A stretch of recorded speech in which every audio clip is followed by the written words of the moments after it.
ॐ श्रीगणेशाय नमः। আধাৰ প্ৰায়েই এৰা খায়, কিন্তু সাহস লগত থাকে। নিজৰ শক্তি চিনি পাওক, কাৰণ আপোনাৰ প্ৰকৃত শক্তি আপোনাৰ নিজৰ ভিতৰতে লুকাই আছে। দেশ-বিদেশৰ পৰা চাই থকা সকলো দৰ্শকক মোৰ মৰম ভৰা নমস্কাৰ। আপোনালোক সকলোকে স্বাগতন্দিত জ্যোতিষ চেনেলত, আপোনালোকৰ নিজৰ তাৰা-সিতাৰা পণ্ডিত জ্যোতিষ চেনেলত, আৰু আগষ্ট ২০২৬ৰ মান্থলি ৰাশিফলৰ এই স্পেচিয়েল এপিছডত। এই ৰাশিফল আপোনাৰ নাম অৰ্থাৎ আপোনাৰ মুনচাইনৰ ওপৰত বেছড হয়। আপুনি বিচাৰিলে আপোনাৰ লগ্ন আৰু চন্দ্ৰ ৰাশি দুয়োটাৰে আধাৰত এই ৰাশিফল জানিব পাৰে। ই বেটাৰ আণ্ডাৰষ্টেণ্ডিং দিব। সদায় মনত ৰাখিব যে তাৰা-সিতাৰা পণ্ডিত জ্যোতিষ চেনেলৰ আমাৰ এষ্ট্ৰলজাৰ্ছৰ এটা সঠিক মাৰ্গদৰ্শনে আপোনাৰ জীৱনক, আপোনাৰ ভৱিষ্যতক সুন্দৰ কৰিব পাৰে। প্ৰায়েই আমি কওঁ, এতিয়া আটাইতকৈ আগতে তাৰা-সিতাৰা পণ্ডিত জ্যোতিষ চেনেলৰ জৰিয়তে মই আপোনালোকক জনাব বিচাৰিম যে আগষ্ট মান্থ উপস্থিত আছে কুণ্ডুত আগষ্ট মান্থত গ্ৰহ স্থিতি কি হয়, কুণ্ডলীত মংগল বৃষ ৰাশিত গ্ৰহ স্থিতি কি হয়। গুৰু আৰু সূৰ্য কৰ্কট ৰাশিত উপস্থিত আছে, শুক্ৰৰ কটু সিংহ ৰাশিত উপস্থিত আছে। শনি বক্ৰী অৱস্থাত এতিয়া মীন ৰাশিত উপস্থিত হৈছে। ১ আগষ্টত গ্ৰহ গোচৰ স্থিতি কিছু এনেকুৱা থাকিব। শুক্ৰ কন্যা ৰাশিত ১ আগষ্টত ট্ৰেনজিট কৰিব বা গোচৰ কৰিব। ২ আগষ্টত মংগল মিথুন ৰাশিত গোচৰ কৰিব। ৫ আগষ্টত বুধ কৰ্কট ৰাশিত গোচৰ কৰিব আৰু ৮ আগষ্টত গুৰু কৰ্কট ৰাশিত উদিত হ'ব। ১৪ আগষ্টত বুধ সিংহ ৰাশিত প্ৰৱেশ কৰিব, নিজৰ অষ্ট ৰাশিত অস্ত হ'ব। ১৭ আগষ্টত বুধ সিংহ ৰাশিত গোচৰ কৰিব নিজৰ অষ্ট অৱস্থাৰ সৈতে। এতিয়া ইয়াতেই মই আপোনালোকক গ্ৰহবোৰৰ দৃষ্টিৰ বিষৰ অৱস্থাৰ সৈতে। ইয়াতেই মই আপোনালোকক গ্ৰহবোৰৰ দৃষ্টি সিংহ ৰাশিৰ ওপৰাই দিওঁ। মংগলৰ চতুৰ্থ দৃষ্টি সিংহ ৰাশিৰ ওপৰত আছে। সপ্তম দৃষ্টি বৃষ্টিবৃশ্চিক ৰাশিৰ ওপৰত আৰু অষ্টম দৃষ্টি ধনু ৰাশিৰ ওপৰত থাকিব। গুৰুৰ পঞ্চম দৃষ্টি বৃশ্চিক ৰাশিৰ ওপৰত আছেহে। সপ্তম দৃষ্টি নিজৰ নিজ ৰাশি মকৰৰ ওপৰত আছে আৰু নৱম দৃষ্টি মীন ৰাশিৰ ওপৰত থাকিব। শনিৰ তৃতীয় দৃষ্টি বৃষভ ৰাশিৰ ওপৰত, সপ্তম দৃষ্টি কন্যা ৰাশিৰ ওপৰত আৰু দশম দৃষ্টি ধনু ৰাশিৰ ওপৰত থাকিব। ইয়াৰ উপৰিও ৰাহুৰ পঞ্চম দৃষ্টি মিথুন ৰাশিৰ ওপৰত, সপ্তম দৃষ্টি সিংহ ৰাশিৰ ওপৰত আৰু নৱম দৃষ্টি তুলা ৰাশিৰ ওপৰত থাকিব। ইয়াত আপোনালোকক এইটোও জনাব বিচাৰিম যে প্ৰতিমাহে কিছুমান স্পেচিয়েল চেছ থাকে য'ত আপুনি সাৱধানতা বেছিকৈ অৱলম্বন কৰিব লাগে। তেন্তে কৰ্কট ৰাশিৰ বাবে যেতিয়াই ৰাশি ভাৱৰ পৰা চতুৰ্থ, অষ্টম বা দ্বাদশ ভাৱত চন্দ্ৰমা থাকে তেন্তে ইয়াৰ বিশেষ কষ্টকাৰক মনা হয়। চতুৰ্থ ভাৱত চন্দ্ৰমা সুতৰ ১৮ আৰু ১৯ আগষ্টত বিৰাজমান আছে। অষ্টম ভাৱত ১ আৰু ২ তাৰিখৰ দুপৰীয়ালৈকে আৰু তাৰ পিছত ২৭ তাৰিখৰ দুপৰীয়াৰ পৰা ২৯ তাৰিখলৈকে অষ্টম ভাৱত বিৰাজমান থাকিব, যিয়ে দুৰ্ঘটনা, আঘাত, হাৰাশাস্তি আৰু কণ্ডলক জন্ম দিয়ে। আনহাতে দ্বাদশ ভাৱত চন্দ্ৰমা ৯ আৰু ১০ আগষ্টত বিৰাজমান থাকিব, যিয়ে মানসিক চাপ, অসুস্থতা বা খৰচ বঢ়োৱাৰ কাম কৰিব পাৰে। এই তাৰিখবোৰ ক'ৰবাত নোট কৰি ৰাখিব, কাৰণ ইয়াত আপুনি আটাইতকৈ বেছি সতৰ্কতা আৰু সাৱধানতা অৱলম্বন কৰিব লাগে। ইনকাম এণ্ড ইনভেষ্টমেণ্ট কৰ্কট ৰাশিৰ জাতকসকলৰ বাবে আগষ্ট ২০২৬ত ইনকামৰ নতুন আৰু কোৱালিটি চৰ্চেছ খোলাৰ কাম কৰিব। কিন্তু এনেকুৱা সময়ত এই কথাটো আপুনি ধ্যান ৰাখিব লাগিব যে হঠাতে হোৱা খৰচবোৰৰ প্ৰতিও আপুনি অলপ সাৱধানতা অৱলম্বনৰ প্ৰতিও আপুনি এই সময়ত অলপ সাৱধানৰ আনচাৰ্টেনিটি বহুত বেছি আছে। সেয়ে কোনো এটা চৰ্চৰ ওপৰত নিৰ্ভৰ কৰাৰ সলনি আপুনি এক্সট্ৰা ইনকাম চৰ্চেছৰ ওপৰত বেছি কনচেনট্ৰেট কৰিব লাগিব। ক'ৰবাত নহয় চৰ্চেছৰ ওপৰত বেছি কনচেনট্ৰেট কৰিব লাগিব। এই অপৰচুনিটি যদি পায় তেন্তে ইয়াৰ ওপৰত ফ'কাছ কৰি যদি আগবাঢ়ে তেন্তে ই আপোনাৰ বাবে লাভদায়ক প্ৰমাণিত হ'ব। খৰচৰ দিশত আপুনি এই সময়ত সতৰ্কতা এই কাৰণেই ৰাখিব লাগে কাৰণ আপোনাৰ বিলাসিতা বুলি কওক, গেজেটছ বুলি কওক, ইয়াৰ ওপৰত খৰচ কৰাৰ ইচ্ছা বাঢ়িব পাৰে। ইম্পালছ বাইং যাক আমি কওঁ, সেয়া এই সময়ত আপোনাৰ বাজেটক সম্পূৰ্ণৰূপে বেয়া কৰিব পাৰে।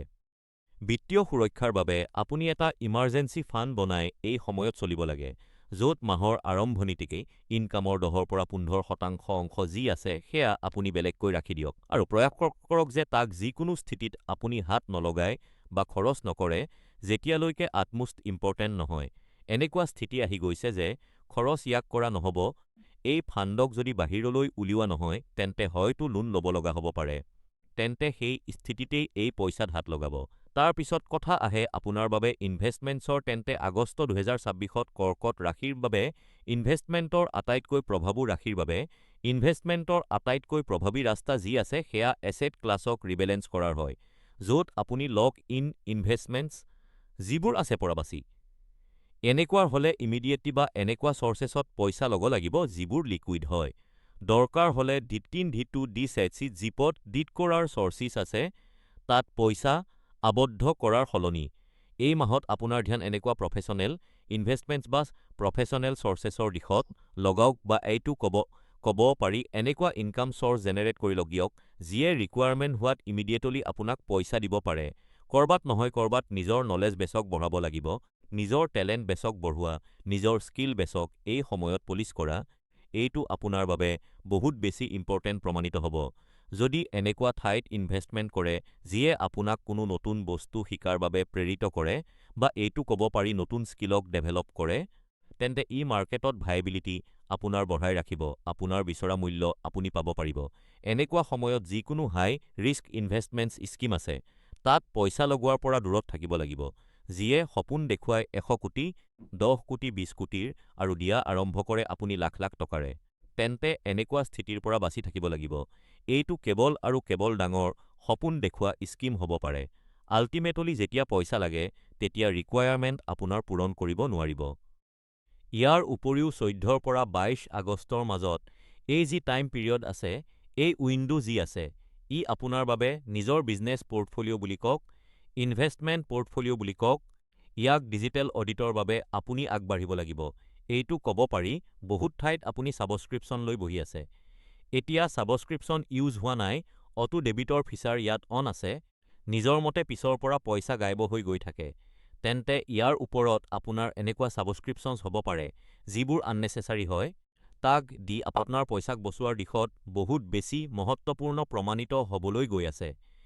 ফেমিলি লাইফ এতিয়া ২০২৬ত কৰ্কট ৰাশিৰ বাবে পাৰিবাৰিক সুখত শাৰীৰিকভাৱে পৰিয়ালৰ সৈতে থাকিও মানসিকভাৱে আপুনি নিজৰ গোলছত আবদ্ধ হৈ আছে।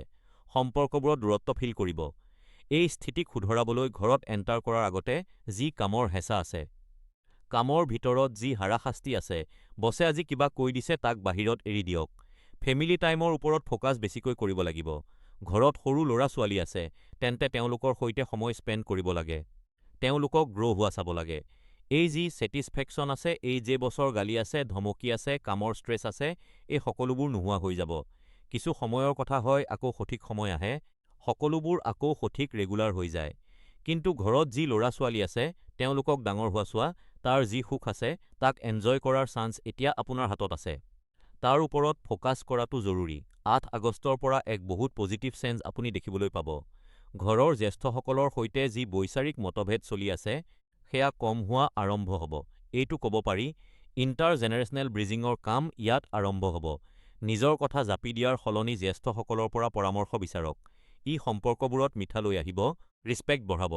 আৰু ঘৰৰ কোনো পুৰণি আইটেম হ'ব পাৰে, পৈতৃক সম্পত্তিৰ লগত জড়িত যিকোনো বিষয় হ'ব পাৰে, সেয়া এই সময়ত ওলাই অহা দেখিবলৈ পোৱা যাব পাৰে, যাৰ কাৰণে বিবাদ যি আছে ই বাঢ়িব পাৰে।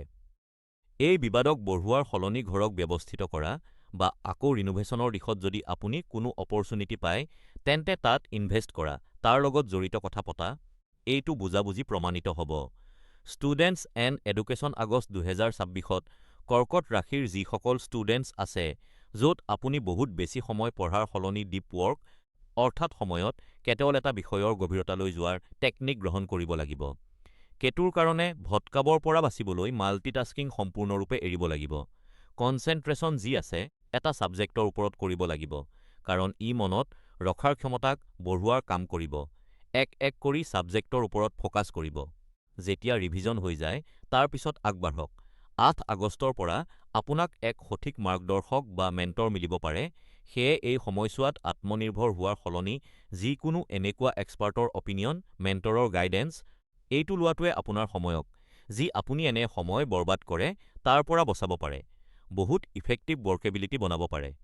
এতিয়া ইয়াতেই এডুকেশ্যনৰ যি নতুন মন্ত্ৰ আছে, ই মেটা লাৰ্ণিং হয়। ই আপোনাৰ বাবে বহুত লাভদায়ক প্ৰমাণিত হ'ব। ১৪ৰ পৰা ২২ আগষ্টৰ মাজত এই যি টাইম পিৰিয়ড আছে, ইয়াত কোনো নতুন যদি আপুনি ছাবজেক্ট আৰম্ভ কৰিব বিচাৰে, তেন্তে তাক সম্পূৰ্ণৰূপে আপুনি ধ্যান ৰাখিব লাগিব যে আগৰ ছাবজেক্ট ৰিভাইজ কৰি তাক সম্পূৰ্ণৰূপে কমপ্লিট কৰি তাৰ পিছতহে আপুনি নতুন ছাবজেক্টত ট্ৰেনজিট কৰক। ট্ৰেনজিশ্যন যি আছে, এই ট্ৰেনজিশ্যন পিৰিয়ড আপোনাৰ বাবে হ'ব পাৰে। যদি ধ্যান দিয়া নহয়, তেন্তে দুয়োটা ছাবজেক্টছৰ মাজত, দুয়োটা চেপ্টাৰ্ছৰ মাজত ইণ্টাৰলেপ হোৱাৰ কাৰণে কনফিউজন উৎপন্ন হ'ব পাৰে। যি সম্পূৰ্ণ পঢ়িছিল সেয়া খিচিৰি হৈ পৰিব। তেন্তে ইয়াত এই কথাটোৰ আপুনি ধ্যান ৰাখিব লাগিব। পেৰেণ্টহুড এতিয়া কথা পাতোঁ সন্তান সুখৰ, য'ত আপোনাৰ ল'ৰা-ছোৱালীক কেৱল নিৰ্দেশ দিয়াৰ সলনি তেওঁলোকৰ পৰা শিকা। তেওঁলোকৰ মডাৰ্ণ চিন্তাধাৰাক বুজাৰ প্ৰয়াস হ'ব। ৮ আগষ্টৰ পিছত সন্তানৰ সৈতে আপোনাৰ সম্পৰ্কত এক নতুন পজিটিভ চেঞ্জ দেখিবলৈ পোৱা যাব। তেওঁলোকক প্ৰেজেণ্টেশ্যনৰ সলনি তেওঁলোকৰ মানসিক অৱস্থা চাই নকৈ থকা অসুবিধাবোৰক আপুনি বেছিকৈ বুজাৰ প্ৰয়াস কৰিব। নোকোৱাকৈ যি তেওঁলোকৰ চেহেৰাত সংকোচ দেখিবলৈ পোৱা যায়, যি টেনচন ষ্ট্ৰেছ দেখিবলৈ পোৱা যায়, তাক বুজি তেওঁলোকক সঠিক ধৰণে গাইড কৰাৰ চান্স পাব। আপোনাৰ আটাইতকৈ ডাঙৰ কাম যি এই সময়ত থাকিব, এহাল মাতা-পিতা হোৱাৰ মৰ্যাদাৰ কাৰণে, এই সমস্যাবোৰৰ পৰা বচোৱাৰ সলনি ছিকিউৰ ফেইলিয়াৰ যাক আমি কওঁ। এটা বাউণ্ডেশ্যনৰ ভিতৰত ফেইলিয়াৰ যাক আমি কওঁ। সৰু ফেইলিয়াৰ হয়, কিন্তু তাক বুজিবলৈ, শিকিবলৈ কিবা পায়, এইটো এটা এক্সপিৰিয়েঞ্চ কৰিবলৈ পায়। সেয়া কৰাৰ প্ৰয়াস কৰিব লাগে। প্ৰত্যাহ্বানৰ সন্মুখীন হোৱাটো তেওঁলোকক শিকাব লাগিব। এতিয়া শনিৰ প্ৰভাৱৰ কাৰণে স্বভাৱত অহা যিবোৰ বহুত বেছি চিন্তাবোৰ আছে, তাৰ পৰা তেওঁলোকক বচাব লাগিব। তেওঁলোকক স্বতন্ত্ৰ নিৰ্ণয় লোৱাৰ বাবে আপুনি অপৰচুনিটি দিব লাগিব। এতিয়া ইয়াত কথা আহে ১৪ৰ পৰা ২২ আগষ্টৰ মাজৰ যি উইণ্ডো আছে। ল'ৰা-ছোৱালীৰ নিৰ্ণয়, যিকোনো ডাঙৰ নিৰ্ণয় বা গম্ভীৰ চৰ্চাৰ পৰা সম্পূৰ্ণৰূপে বাচি থাকিব লাগিব। কাৰণ এই সময় এনেকুৱা হয় য'ত সৰু ভুল বুজাবুজি আছিল, ই বিকৰাল ৰূপ লৈ ল'ব। আপোনাৰ কেৱল ছাজেশ্যন দিয়াটো আছিল, এইটো আপোনাৰ এগেইনষ্টত ইউজ হৈ যাব। এই সময়ৰ ব্যৱহাৰ কেৱল সুখদ আৰু অনানুষ্ঠানিক সময় কটোৱাৰ বাবে কৰক। এইটো বেছি গুৰুত্বপূৰ্ণ হয়। কম্পিটিশ্যন এণ্ড এনিমিছ এনেকুৱা সময়ত কথা হয় শত্ৰুৰ, য'ত আপোনাৰ বিৰোধীয়ে আপোনাক পোনে পোনে প্ৰত্যাহ্বান দিয়াৰ সলনি আপোনাৰ যিবোৰ ইম্পৰ্টেণ্ট কাম আছে, এইটো ক'ব পাৰি, যিবোৰ আৰু শাৰীৰিকভাৱে ভাগৰুৱা কৰাৰ প্ৰয়াস বেছ কাম হয়। তাত দখল দি আপোনাক মানসিক আৰু শাৰীৰিকভাৱে ভাগৰুৱা কৰাৰ প্ৰয়াস বেছিকৈ কৰিব। এই স্থিতিক নিয়ন্ত্ৰণ কৰিবলৈ আপুনি আপোনাৰ কাম আৰু আপোনাৰ প্লেনিংছক নো এক্সেক জোনত ৰাখিব লাগিব। আপোনাৰ যিবোৰ প্লেনিংছ আছে তাক সম্পূৰ্ণৰূপে ইয়াত টাইট আৰু ছিকিউৰ ৰাখিব লাগিব। গচিপ যিবোৰ লোকে কৰে তেওঁলোকৰ পৰা দূৰত্ব বনাই ৰাখিব লাগিব। তেওঁলোকে আপোনাৰ কেৱল সময় বৰবাদ কৰা লোক হয়। যি আপোনাৰ ফ'কাছ নিজৰ কামৰ ওপৰত আছে, যি প্ৰায়ৰিটি আপোনাৰ কামৰ আছে, তাক এই সময়ত ইল্লেজিটিমাইজ কৰিব পাৰে। ইয়াৰ বাবে আপুনি সাৱধান হ'ব লাগিব। ১৪ৰ পৰা ২২ আগষ্টৰ মাজত শত্ৰু আপোনাৰ পুৰণি, যি আপোনাৰ টুইটছ হ'ব পাৰে, ফেচবুকত কোনো এক্টিভিটি হ'ব পাৰে। যদি আপুনি তেওঁলোকক ইমান একচেছ দি ৰাখিছে যে তেওঁলোক আপোনাৰ ফ্ৰেণ্ড ফেচবুকত আছে, টুইটাৰত ফ'ল' কৰে, তেন্তে এই কাৰণেই আপোনাৰ পুৰণি কৰা যিকোনো মন্তব্য, কলেজৰ টাইমত, স্কুলৰ টাইমত যি আপুনি ষ্টেটাছ দিছে, তাক লৈ ইয়াত সন্মুখলৈ আহিব পাৰে, যিয়ে আপোনাৰ ইমেজ বেয়া কৰিব পাৰে। অলপ আপুনিও এই কথাটোৰ ধ্যান দিব লাগিব যে পুৰণি যিবোৰ পোষ্ট আছে তাক ডিলিট কৰি দিয়ক। যিবোৰ এনেকুৱা কথা আছে তাক এই সময়ত ফিল্টাৰ আউট কৰক।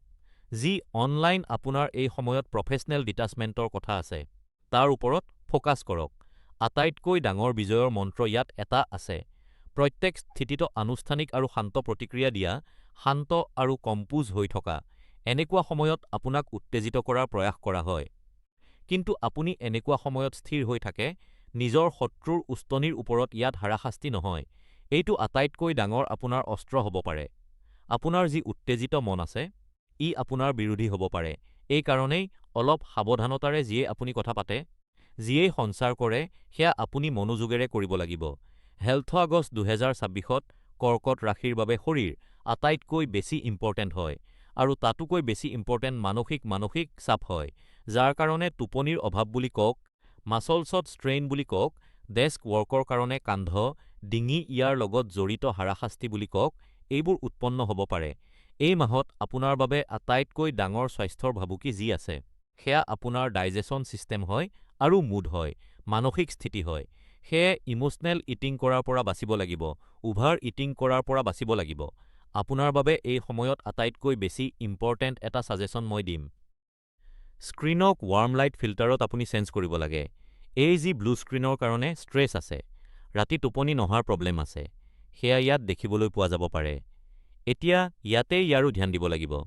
অলপ হাইড্ৰেশ্যনৰ ওপৰত, নিজৰ বডিৰ বাবে যিবোৰ নিউট্ৰিয়েণ্টছ আছে, ইয়াৰ ওপৰত আপুনি বহুত বেছি ধ্যান দিব লাগিব। কৰবাত নহয় কৰবাত যি অভিযোগ আপোনাৰ দীৰ্ঘ সময়ৰ পৰা চলি আছে যে মেণ্টেল ফগিং বহুত বেছি থাকে, যিকোনো কাম কৰোঁ তেন্তে বেছি সময়ৰ বাবে ফ'কাছ কৰিব নোৱাৰোঁ, বহুত সোনকালে ভাগৰুৱা ফিল কৰোঁ, সম্পূৰ্ণ ৰেষ্টৰ সৈতে উঠোঁ, কিন্তু তথাপিও ভাগৰুৱা ফিল হয়, তেন্তে এই সময়ত নাৰ্ভাছ ছিষ্টেমৰ লগত জড়িত যিবোৰ আপোনাৰ সমস্যাবোৰ চলি আছে, তাৰ বাবে আপোনাক সঠিক নিউট্ৰিয়েণ্টছৰ প্ৰয়োজন আছে। ডায়েটিং ওপৰত ধ্যান দিব লাগিব, যিবোৰ আপুনি মাল্টিভিটামিনছ ল'ব পাৰে। ডাক্তৰৰ পৰামৰ্শৰ পিছত তাক ল'বলৈ আপুনি ইয়াত ফ'কাছ কৰিব লাগিব। লাভ লাইফ এণ্ড মেৰেজ গছ ২০২৬ত কৰ্কট ৰকৰেখীৰ বাবে দাম্পত্য সুখৰ বিশ্লেষণ মৌনতাক বুজি পোৱাৰ গুৰুত্বৰ ওপৰত আধাৰিত হয়, য'ত আপুনি নিজৰ পাৰ্টনাৰৰ সৈতে কথা কোৱাৰ সলনি তেওঁলোকৰ ব্যৱহাৰ আৰু নোকোৱা প্ৰয়োজনীয়তাবোৰ বুজাৰ ওপৰত ধ্যান বেছিকৈ দিব লাগিব। কেতুৰ প্ৰভাৱৰ কাৰণে এই মাহত শব্দতকৈ বেছি ইজনে সিজনৰ প্ৰতি যি চেনচিটিভ হনেছ আছে, ইয়াৰ কাম হ'ব। সেয়া বিনা কাৰণত তৰ্কত পৰাৰ সলনি শান্তিপূৰ্ণ তালালি বহুৱাৰ আপুনি প্ৰয়াস কৰিব লাগিব। এতিয়া শনিৰ বক্ৰী চালৰ ফলত আপোনাৰ লাইফ পাৰ্টনাৰত আপোনাৰ টাৰ্গেটছ বাবে নিজৰ স্পেচৰ প্ৰয়োজন হ'ব, যাৰ সন্মান পেচৰ প্ৰয়োজন হ'ব। আপোনাৰ মান কৰাটো জৰুৰী হয়। সম্পৰ্কবোৰত এক নতুন আৰু গভীৰ আত্মীয়তা সৃষ্টি কৰিব। এই সময়ছোৱাত তেওঁলোকৰ ওপৰত যিকোনো ধৰণৰ হেঁচা আপুনি দিব নালাগে, আৰু ১৪ৰ পৰা ২২ আগষ্টৰ মাজত ইয়াত ফিউচাৰৰ যিকোনো ডাঙৰ ডিচিজনছ বা গম্ভীৰ চৰ্চাৰ পৰা আপুনি সম্পূৰ্ণৰূপে বাচি থাকিব লাগিব। কাৰণ এই সময় এনেকুৱা হয় য'ত সৰু ভুল বুজাবুজি আছিল, সি বিকৰাল ৰূপ লৈ ল'ব, আপোনাৰ কেৱল ছাজেশ্যন দিয়াটো আছিল। এইটো আপোনাৰ এগেইনষ্টত ইউজ হৈ যাব। এই সময়ৰ ব্যৱহাৰ কেৱল সুখদ আৰু অনানুষ্ঠানিক সময় কটোৱাৰ বাবে কৰক। এইটো বেছি গুৰুত্বপূৰ্ণ হয়। জব এণ্ড বিজনেছ এতিয়া আগষ্ট ২০২৬ত কৰ্কট ৰাশিৰ বাবে কেৰিয়াৰ আৰু ব্যৱসায়ৰ পৰিস্থিতিৰ অনুসৰি এডজাষ্ট কৰাৰ ক্ষমতাৰ ওপৰত কেন্দ্ৰিত হয়, য'ত আপুনি নিজৰ পুৰণি ৰণনীতিত এৰি নতুন প্ৰত্যাহ্বানৰ বাবে নমনীয়তা গ্ৰহণ কৰিব লাগিব। শনিৰ বক্ৰী স্থিতি যি আছে, কৰ্মক্ষেত্ৰত আপোনাৰ পুৰণি পদ্ধতিবোৰক প্ৰত্যাহ্বান জনাব। সেয়ে ফ'ৰ্চ কৰাৰ সলনি ৰিষ্ট্ৰাকচাৰ কৰাটোৱে আপোনাক সফলতা দিব পাৰে। ৮ আগষ্টৰ পৰা নেটৱৰ্কিং নতুন চান্সেছ আপুনি পাব, য'ত আপুনি কেৱল কণ্টেক্টছ বঢ়োৱাৰ সলনি আনক ভেল্যু দিয়াবোৰত ধ্যান সঠিককৈ দিব লাগিব, যিবোৰ আপোনাৰ প্ৰফেশ্যনেল ডেভেলপমেণ্টৰ বাবে মাইলষ্টুন প্ৰমাণিত হ'ব পাৰে। এতিয়া ১৪ৰ পৰা ২২ আগষ্টৰ মাজত কমিউনিকেশ্যন ব্ৰেকডাউনৰ সম্ভাৱনা দেখিবলৈ পোৱা যাব পাৰে। যিকোনো আপুনি কাম কৰে, আপোনাক আপোনাৰ এছিষ্টেণ্টে ইয়াত কোনো কমিউনিকেশ্যন আনি দিয়ে যে এইটো ড্ৰাফ্ট কৰি দিয়ক, এইটো চেণ্ড কৰি দিয়ক, বা ফৰৱাৰ্ড মেছেজ কৰে, তেন্তে তাক ডাবল চেক কৰি আপুনি আগলৈ পঠিয়াব লাগিব। কাগজৰ ভুলৰ পৰা আপুনি এই সময়ত বাচি থাকিব লাগিব। ব্যৱসায়িক দৃষ্টিকোণৰ পৰা এই সময় নতুন এক্সপানশ্যনৰ নহয়, বৰঞ্চ প্ৰচেছক আপগ্ৰেড কৰাৰ হয়। যি কাম কৰে তাৰ ভিতৰত যিকোনো প্ৰগতি অনাৰ হয়, হ'ব পাৰে ফেমিলি বিজনেছৰ লগত জড়িত আছে, তেন্তে তাত যিসকল য়ংষ্টাৰ্ছ আছে, নিউ ব্লাড যি আপোনাৰ অফিচত আহিছে, তাক এই সময়ত অপৰচুনিটি দিয়ক। এআইৰ ব্যৱহাৰ কৰি কি টুলছ তেওঁলোকে ডেভেলপ কৰে, কেনেকৈ অটোমেশ্যন লৈ আহে, তাক এই সময়ত চাওক। এইটো বহুত ডাঙৰ ভাল ইনভেষ্টমেণ্ট আপোনাৰ বাবে প্ৰমাণিত হ'বলৈ গৈ আছে। এইটো ক'ব পাৰি, যি ভৱিষ্যতত কষ্ট আছে তাক কম কৰিব, প্ৰডাক্টিভিটিক বঢ়াব। তেন্তে এনেকুৱা সময়ত নিউ ব্লাড যি আছে, ইয়াক ৱেলকাম কৰক। নিউ অপৰচুনিটিজক ৱেলকাম কৰক। আউটেৰো তেন্তে এয়া আছিল আপোনালোক সকলোৰে বাবে মাহাকীয়া ৰাশিফল আগষ্ট ২০২৬। আপোনাৰ জন্মকুণ্ডলীৰ এটা গ্ৰহ চন্দ্ৰমাক আধাৰ বনাই মই এই ৰাশিফল আপোনাক জনাইছো। তাৰা সিতাৰা পণ্ডিত জ্যোতিষ চেনেলৰ জৰিয়তে আমি সদায় আপোনাক সঠিক তথ্য দিয়াৰ প্ৰয়াস কৰোঁ। আমি দেখিলো যে গ্ৰহবোৰৰ স্থিতিৰ অনুসৰি কোনটো ক্ষেত্ৰত আপুনি প্ৰগতি পাব আৰু ক'ত আপুনি সাৱধান হৈ চলিব লাগিব। সদায়ৰ দৰেই তাৰা সিতাৰা পণ্ডিত জ্যোতিষ চেনেলৰ তৰফৰ পৰা আপোনালোক সকলোৰে বাবে এইটোৱেই প্ৰাৰ্থনা কৰোঁ আৰু সদায় কৰিম যে আপোনাৰ আৰু আমাৰ পৰিয়াল সদায় সুখী থাকক, সম্পন্ন থাকক, সুৰক্ষিত থাকক আৰু সুস্থ থাকক। ঘৰ পৰিয়ালত জ্যেষ্ঠসকলৰ সংগ আৰু আশীৰ্বাদ সদায় আমাৰ লগত এনেদৰেই বৰ্তি থাকক। তাৰা সিতাৰা পণ্ডিত জ্যোতিষ চেনেল চাই থাকক। জয় শ্ৰীৰাম আৰু জয় হিন্দ। বন্ধুসকল, আগষ্ট মাহৰ মানথলি ৰাশিফলৰ এই স্পেচিয়েল এপিছোডৰ ইয়াতেই সমাপ্তি ঘটিছে। আমাৰ এই কামক আৰ্থিকভাৱে সহায় কৰিবলৈ আৰু এনেধৰণৰ ভিডিঅ' আপোনালোকৰ ওচৰলৈ আহি থাকিবলৈ আপোনাৰ স্ক্ৰীনত দেখা পোৱা QR কোডত আপুনি আমাক দান কৰিব পাৰে। আপোনাৰ আটাইতকৈ সৰু সহায়খিনিও আমাৰ বাবে অতি ডাঙৰ। কিন্তু এইটো নিশ্চয়কৈ মনত ৰাখিব, এই সহায় একেবাৰেই বাধ্যতামূলক নহয়। যদি আপোনালোকে আমাৰ কাম ভাল পাইছে, তেন্তে এই ভিডিঅ'টো লাইক কৰক, চেনেলটো ছাবস্ক্ৰাইব কৰক, বেল আইকনটো টিপক, আৰু এই ভিডিঅ'টো আপোনাৰ আপোনজনৰ ওচৰলৈ শ্বেয়াৰ কৰক, আৰু কমেণ্টত আমাৰ লগত নিশ্চয়কৈ কথা পাতক। আপোনাৰ কেনে লাগিল আমাক জনাব। আপোনালোকৰ মৰম আৰু আপোনালোকৰ আশীৰ্বাদ এইখিনিয়েই আমাৰ প্ৰকৃত উপাৰ্জন। অহা মাহত পুনৰ লগ পাম। তেতিয়ালৈকে নিজৰ যত্ন ল'ব। নমস্কাৰ।